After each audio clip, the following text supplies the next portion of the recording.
Senhor presidente, senhores vereadores, senhora vereadora, presentes na casa, aqueles que acompanham os trabalhos da Câmara Municipal pelos veículos de comunicação.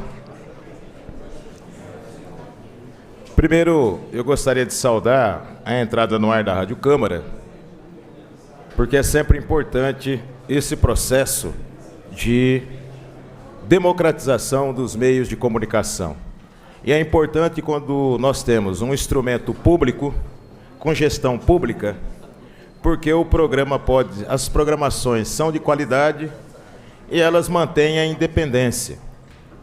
Não existe na TV Câmara patrocinadores privados que possam exercer pressão para dar conteúdo às informações e dar conteúdo também à forma dessas programações. Gostaria também de registrar a importância do dia 8 de março para todas as mulheres, mas fazendo um recorte no dia 8 de março. Existem milhões de mulheres nesse país que não têm acesso à cidadania, que não têm acesso ao trabalho, que não têm acesso a desenvolver as suas potencialidades. E é fundamental que nesse dia também nós possamos compreender a questão da mulher, a questão da luta feminista sobre a perspectiva também da exploração de classe. Nem todas as mulheres de gênero são iguais dentro de uma sociedade de classe. Existem problemas que afetam a todas, mas existem problemas que afetam de maneira muito brutal aquelas mulheres que estão nas classes, que sociologicamente nós chamamos de classes subalternas. E dentro desse contexto, registrar também o preconceito, a discriminação e a agressão que sofrem as mulheres negras, por serem mulheres, por serem pobres e por serem negras. E os pequenos avanços que nós conquistamos nessa sociedade demandaram muitas lutas. Eu vou tratar de um tema que o vereador Raul acabou de abordar,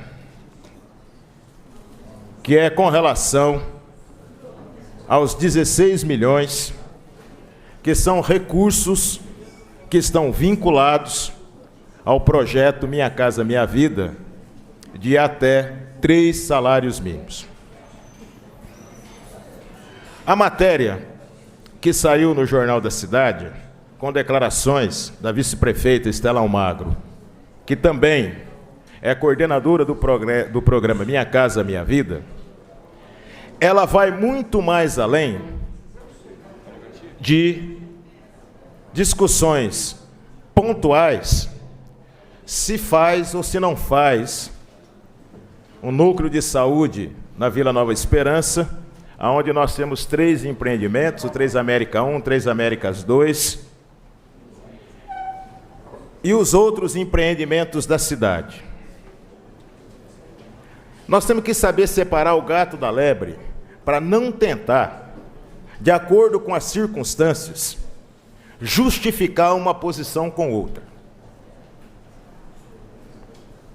É óbvio que não dava para pedir estudo de impacto de vizinhança nesses empreendimentos, como não se pediu em outros, porque o estudo de impacto de vizinhança não estava regulamentado. E se não estava regulamentado, boa parte desse problema se deve à Câmara da legislatura anterior, que se recusou a votar o estudo de impacto de vizinhança. Mas esse problema é muito mais grave, vereador Arildo. Segundo a vice-prefeita, que é coordenadora do programa Minha Casa Minha Vida, as secretarias municipais não tiveram interesse em fazer essa discussão. Está na matéria do jornal. Se as secretarias não tiveram interesse, quem não teve interesse foi o executivo.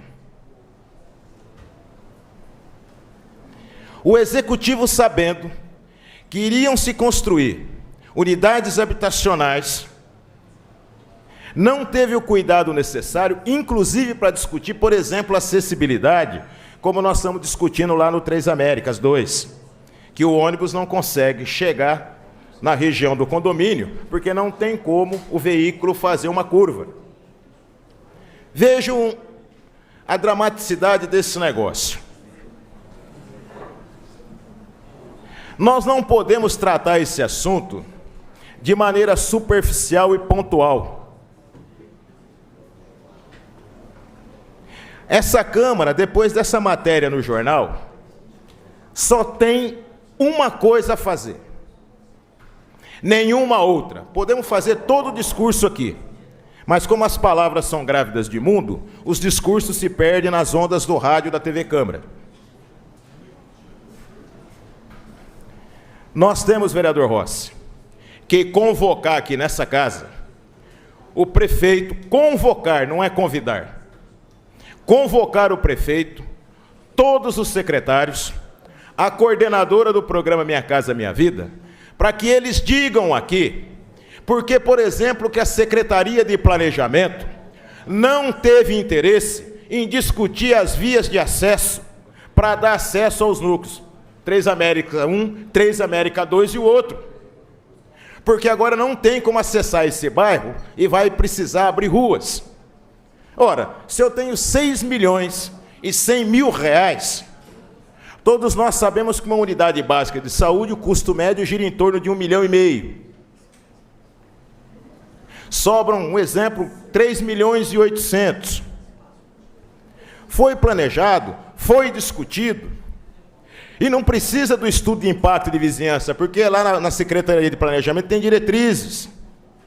Aquela região do Nova Esperança, onde tem o maior número, hoje, de unidades habitacionais, que pega desde o Jardim Prudência, passa pela Popular Filarde, pela Nova Esperança 1, que foi inaugurada em 69, pela Nova Esperança 2, de 1978, pelo entorno daquele bairro, atravessa para o Bauru 16, chega no Eldorado e também lá do outro lado, perto da pista. Tem 1,5. E outra no Bauru 16. Ora, essa Câmara, ela pode dar saltos de qualidade na sua praxis política. O que é a praxis? É quando a gente utiliza e junta a teoria com a prática. Com a responsabilidade do nosso mandato, amanhã tem reunião da Comissão de Fiscalização e Controle, já ficam convocados todos os vereadores da comissão para participar da comissão às 10 horas da manhã. Porque eu acho que a Comissão de Fiscalização e Controle tem a tarefa, o dever, a obrigação moral e política de, com base nessa matéria, trazer o Executivo aqui, para que o Executivo explique por que que ele não fez aquilo que era sua obrigação de fazer. De exigir nesses empreendimentos, a partir do recurso que o empreendimento tinha, mitigar os efeitos negativos para, com esses recursos, minimizar esses efeitos negativos. O Executivo deve uma explicação. Por quê? Nós temos vários empreendimentos que estão necessitando de investimentos, que estão necessitando que os impactos negativos sejam mitigados. Existem recursos e os recursos simplesmente foram deixados de lado, porque não houve compromisso do Poder Executivo em discutir isso. Nós tivemos uma audiência pública aqui, vereador Carlão, e estava o vereador Natalino, e teve aqui uma intervenção do senhor Dilmar Pandolfi. O conteúdo da intervenção do senhor Dilmar Pandolfi está correta. Por quê? Por que que o município não discutiu com o governo do estado o projeto de duplicação? O município teria que dizer ao governo do estado e ao UDR que aquela passarela que fizeram lá perto da Vila São Paulo é uma ratoeira e uma grande armadilha que coloca em risco diário e permanentemente a população que a atravessa, porque ela termina